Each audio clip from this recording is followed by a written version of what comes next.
그런데 네가 500억에 그 70% 나한테 안 주면 나는 너 합의서 안 써줄 거야. 그럼 너 법원 가가지고 법정에 무기징역 받던지 뭐 징역 5년 이상 살던지 어떡할래? 재밌는데? 엄청 재밌는데? 네, 이슈 법률 분석 노블로. 본 방송은 법률 방송과 함께 제작하고 있는 방송입니다. 크로커다일입니다. 호하 호변입니다. 이제부터는 본인 본명 쓴다고 하셨잖아요. 아, 호하 호변 이주호 변호사입니다.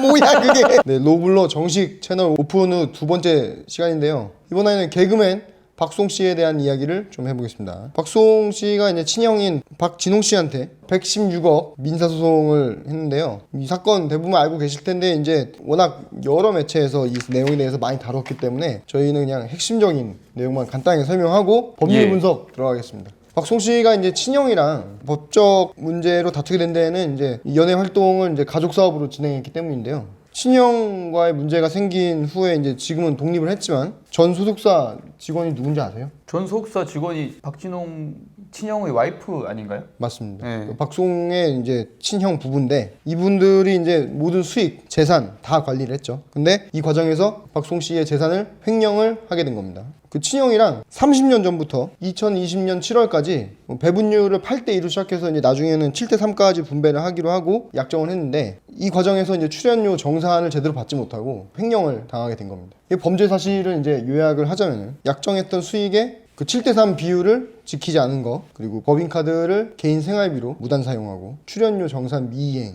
그리고 각종 세금 및 비용을 박송에게 부담시킨 것들이 있고요. 그들의 법인 중 하나인 이 메디아 부음의 모든 수익은 100% 박송의 출연료였는데 지분 100%가 친형이랑 그 가족으로 되어 있었다고 합니다. 박송 지분이 0%였던 거죠. 그리고 그 출연료로 뭐 건물도 사고 막 상가도 사고 그랬다고 합니다. 그래서 남의 돈으로 이렇게 호의호식을 한 건데 박송은 그 소속사에서 주는 용돈으로 먹고 살고 그래서 박송 씨가 이에 대해서 그래서 친형한테 합의안을 제시했는데요. 요약을 하자면은 서로의 총 재산을 공개를 해가지고 합해서 7대 3으로 분배를 하자.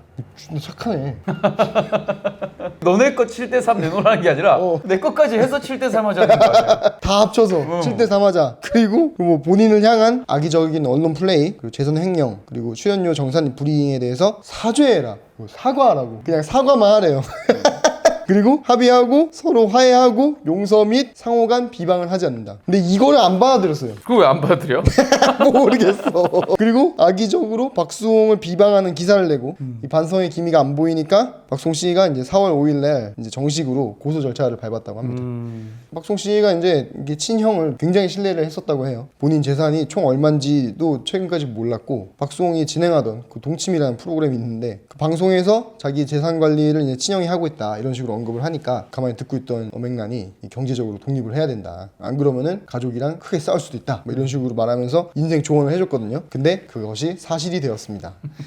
박수홍 씨는 이제 이 사건이 터지기 전까지도 이런 일이 있을 거라고는 상상도 못했던 거예요. 심지어 막 형을 존경하기까지 하고 경차 타고 다닌다고. 그래서 지금 박수홍 씨는 어떻게 하고 있느냐? 지난 6월 22일에 서울 서부지방법원에 민사소송을 제기한 걸로 알려져 있는데 그게 드디어 인용이 되었다고 합니다. 아, 인용됐대요? 네. 진짜요? 네. 얼마? 기존 손해배상 요구액이 86억이었는데 네. 거기서 개인 통장 횡령 혐의가 추가로 드러나면서 이게 요구액 규모가 30억이 더 늘어났어요. 개인 통장까지 횡령을 했다고 합니다. 그래서 친형 부부 명의의 모든 부동산에 제기한 가압류 및 처분금지 가처분 신청도 각각 지난달에 받아들여졌다고 합니다. 네, 잠깐만 이거 인용 안 됐을 수도 있는데 지금 타이밍상 인용될 타이밍이 아니거든? 아 그래요?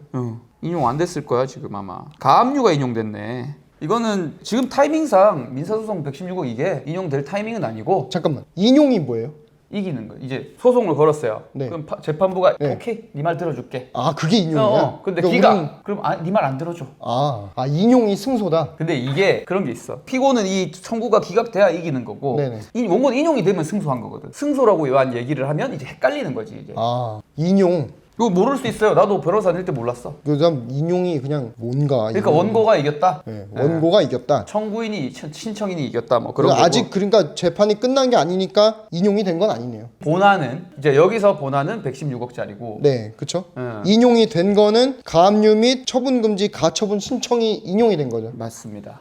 거기에 대해 설명을 간단하게 드리면 지금은 이제 형사 고소도 이제 막 시작됐고 네. 민사 소송에서 116억짜리가 인용이 될 타이밍이 아니기 아니에요. 사실관계가 아직 확정이 안 됐기 때문에. 그런데 이 116억을 청구를 그러니까 해서 나중에 이기게 되면 그러니까 이제 형사 소송이 이겨야지 그걸 들고 가서 민사 법정에서 이렇게 나왔어요 해야지 인용이 된다는 얘기죠. 반드시 그런 건 아니지만 네. 형사소송 결과만큼 네. 확실한 증거가 어디 있어요? 그 민사재판에서는 기다린단 말이에요, 그거를. 그쵸. 그래서 지금 인용된 거는 이제 본안소송에서 나중에 이겼는데 재산 다 빼돌리면은 소용이 없잖아, 이겨도. 그쵸. 그러니까 재판부에서 본안소송 이제 시작할 무렵에 아니면 시작하기 전에 이미 이제 116억에 대해서 재산을 좀 묶어두는 거예요. 나중에 가져갈 수 있도록 박수홍 씨가. 근데 그것도 터무니없는 경우는 안 되고 재판에서 어느 정도 이길 가능성이 있을 때 가압류 및 처분 금지 가처분 신청을 인용을 해주는 거잖아요. 그렇죠. 왜냐면 내가 크로코다일 씨랑 싸웠어. 그리고 내가 그래서 괴롭히려고 크로코다일 씨 재산에 가압류 가처분 막 거는 거야. 터무니없는 이유로. 근데 그거 다 받아주면 그렇게 그거를- 악용을 할 수가 있죠. 예. 그래서 돈 못 받은 사람이 이걸로 탁 묶어버리면 네. 이제 예를 들어서 뭐 건설업자든 뭐든 이제 돈을 못 받았어. 그러면 네. 가압류 가처분을 묶어. 그러면은 이게 걸리면 나라에서 막 돈 안 나오고 이러거든요. 네. 그걸로 이제 협박해가지고 돈 받아내는 경우도 있고 그래요. 건설업 쪽에서는. 건설업뿐만 아니라. 근데 이 박수홍 씨가 되게 관대한 합의안을 제시를 했잖아요. 그렇죠. 근데 이렇게 해가지고 재산 내역 합쳐가지고 7대3으로 분배하자. 이게 다거든 사실. 다 합쳐서 7대3 하자. 근데 너무 합리적이잖아요 사실. 나트비 씨 눈물의 똥꼬쇼 하고 7대3 하고 받을 것 같아요. 근데 이 얘기는 뭐냐면은 네. 저 사람 다 가져간 거야. 7대3으로 만족할 수 없다는 거지. 그리고 재산 내역이 116억이 다가 아닐 것 같아요. 그쵸. 재산을 공개하라는 게 일단 제일 큰 거지. 그쵸. 어떻게 보면은 네. 공개를 했더니 뭐 어마어마하게 쌓아놨거나. 그러니까요. 지금 원래 86억이었는데 추가로 30억이 늘어난 거잖아요. 여기서 더 늘어날 수도 있는 거야. 그리고 이제 30년 동안 횡령을 했는데 그 횡령한 돈을 소비를 했을 수도 있지만 만약에 사실 부동산 같은 데다가 투자를 해놨다. 주식 같은 데 투자를 해놨다. 그러면은 그게 얼마나 뻥튀기가 됐을지는 지난 30년간 자산 가치가 많이 올랐으니까.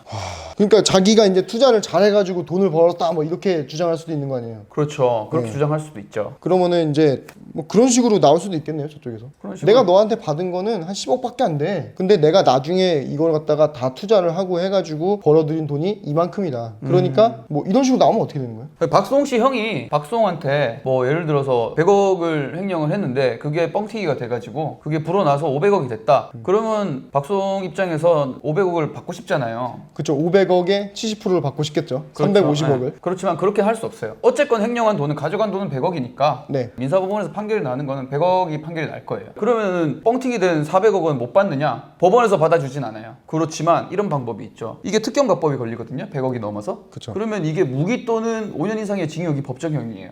법정형이 어마무시한 거야, 이 정도면. 그쵸. 그럼 박수홍이 야 너 지금 그 뻥튀기에서 500억 내놨잖아. 법적으로는 민사적으로 네가 가져갔던 100억밖에 못 받는 거 알고 있어. 그런데 네가 500억의 그 70% 나한테 안 주면 나는 너 합의서 안 써줄 거야. 그럼 너 법원 가가지고 법정에 무기징역 받던지 뭐 징역 5년 이상 살던지 어떡할래? 이러면 무섭잖아요. 이제 그러면 이제 합의하는 과정에서 횡령했던 100억이 아니라 이 박수홍 씨가 지금 처음에 제시한 그 안에 좀 가까워질 수 있게 되는 거죠. 하지만 그거는 법원에서는 안 해주는 거지. 자기네들끼리 합의를 봐야 된다는 그렇지. 거죠. 법원에서는 횡령한 것까지는 인정해 주는 거지.